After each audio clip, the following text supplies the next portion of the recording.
जैसे मंदिर में जरूरी होला पुजारी के, वैसा ही भोजपुरी में जरूरी बा खेसारी के।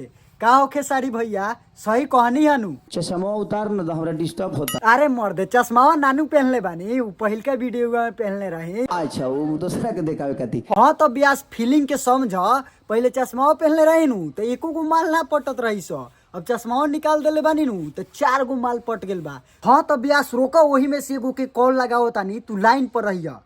Hello hello. एगो बात जानता रू? ना। एगो बात बताई, बतावे देबू का, लाइल बानी सेनुरा लगावे देबू का। ई गाना के सुनलू है? ना।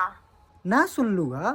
ए का करत रू, जाके ई सुना कि चल चल चल तोरा माई। अरे भाई, हम कहत बानी नु कि कितना प्रेमी लोग अपना प्रेमिका के ई गानवा सुनावत होयन, तबे तो ये गानवा पर हेंग व्यू जावता, तबे तो ऐसन ऐसन देखे के मिलता। सीने पे जो है जूम कीजिएगा, खेसारी जी का जो है वो टैटू जो है अपने सीने पे जो है वो बनवा के आप रखिए। हाँ? इतनी बड़ी फैन है आप। बहुत बड़े। ए बाक बुड़ी, ई सब ना पूरा दुनिया खेसारी के दीवाना बा, तबे तो लोगवा कहेला दुनिया खेसारी के दीवाना बा।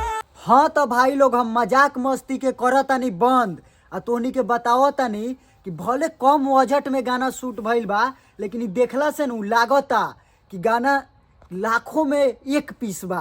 हाँ तो बबुआ, तोहनी लोग के हम एगो बात बता दी कि कबो खेसारी लाल यादव 2 कदम आगे रहेलन, जौना लड़की से प्रेम करलन नु ओके प्रपोज ना करेलन, ओके जाके डायरेक्ट ऐसे बोलेलन।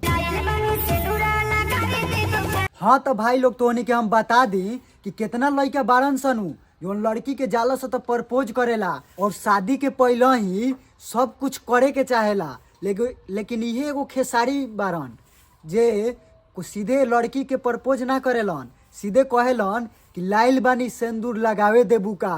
क्या बात है सर, क्या बात है सर।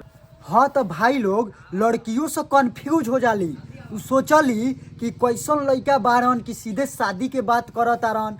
और ये सब खास बात बा खेसारी लाल यादव में कि सब कोई इतना प्यार करेला। मजा आया, और मैं ये जो मजा है हिंदुस्तान के हर व्यक्ति को देना चाहता हूँ। हाँ तो भाई लोग, अगर तोहनी का वीडियो अच्छा लागत हुई थोड़ा सा भी तो लाइक कमेंट और वीडियो के दबा के शेयर करा लोग। अगर ये गाना ना सुनले बाड़ा लोग तो जाल के सुना लोग। मिलता नहीं नेक्स्ट वीडियो में, बाय।